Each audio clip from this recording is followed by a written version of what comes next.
What's up, guys? Dr. Seth Albersworth here at elitefts, and one of the most common questions I get asked is how do I build up hip rotation? So as far as hip rotation, let's figure out what we're talking about. So external rotation is going to be keeping our knee static, bringing the foot in. Internal is going to be the opposite, so knee static, foot goes out. We're talking about getting better at external. One of the easiest ways to build that up is with an incline pigeon good morning.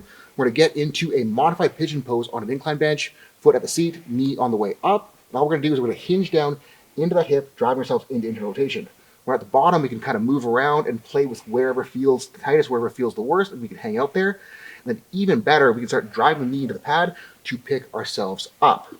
Once we get better at just controlling the range, we can then start adding load, either with a dumbbell, a kettlebell, or we could even use a cable pulling us forward. But the goal is going to be to just get stronger and stronger and better at the position. We can then make these even better by adding load, so that we're not only challenging the length, but we're challenging strength at length. So we get better at actually using it in a way that's going to be more specific to the loading that we need on a squat or deadlift.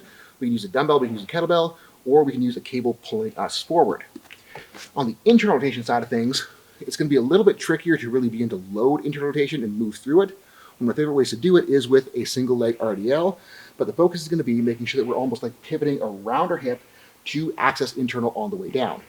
Similar story, we can add a dumbbell or a kettlebell to introduce load, and we just work on controlling our way into internal, then pivoting our way back out with more and more weight so that we get better with it under load to translate back to squat and dead.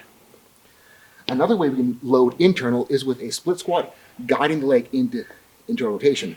We can either do this actively with our adductor, trying to pull ourselves into IR, or if we don't have the adductor strength and control to do that, we can use our hand to guide us across.